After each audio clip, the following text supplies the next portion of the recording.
उत्तराखंड कांग्रेस की पदयात्रा को केदारनाथ की प्रतिष्ठा बचाने के नारे से जोड़ने पर बीजेपी प्रवक्ता विनोद सुयाल ने आसमान पर थूकने जैसा कहकर इसे नए विवाद का रूप दे दिया है। उन्होंने कहा कि कांग्रेस पार्टी केदारनाथ बचाने नहीं बल्कि सैर सपाटे पर निकली थी। बड़े आलीशान होटल में उनके नेता मजे कर रहे थे, इसलिए भगवान केदार ने भी नहीं चाहा कि ये लोग उनके द्वार तक पहुंचे। बीजेपी प्रवक्ता के इस बयान के बाद कांग्रेस में भूचाल आ गया है। दरअसल उत्तराखंड में कांग्रेस की केदारनाथ रक्षा पद यात्रा आपदाओं को देखते हुए स्थगित कर दी गई है। यात्रा स्थगित होने के बाद भाजपा प्रवक्ता विनोद सुयाल के इस बयान पर चुटकी लेते हुए जो बयान दिया है, उसके बाद कांग्रेस की नेताओं के चेहरे तमतमा गए हैं। कांग्रेस की तरफ से गरिमा दासोनी ने इसे बीजेपी की छोटी मानसिकता बताते हुए इसका कड़ा जवाब दिया है। आप भी सुन लीजिए आरोप और प्रत्यारोप।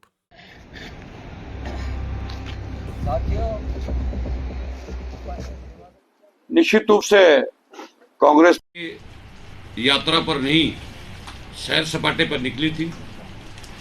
बड़े बड़े होटलों में और स्विमिंग पूलों में स्नान कर रही थी, आनंद ले रहे थे उनके नेता यात्रा के नाम पर, और नाम केवल भगवान का ले रहे थे।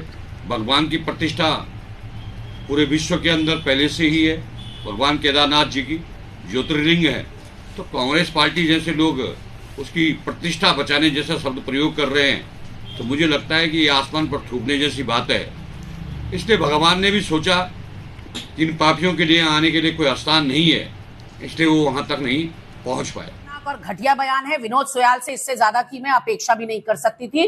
विनोद सुयाल ने एक तो कांग्रेस पर आसमान में थूकने का आरोप लगाया है कि केदारनाथ प्रतिष्ठा रक्षा यात्रा कांग्रेस में थूकने, आसमान में थूकने के समान है, और दूसरा उन्होंने कहा कि बाबा केदार भी नहीं चाहते थे कि ये कांग्रेसी उनके दर्शन करें, क्योंकि इनका मन साफ नहीं है, इसलिए उन्होंने आपदा ला दी। तो इसका मतलब ये जो तमाम लोग मर रहे हैं आपदा में, बादल फटने की खबर आ रही है, केदार घाटी में जगह जगह मार्ग जो है पूरी तरह से नेस्त नाबूद हो गए।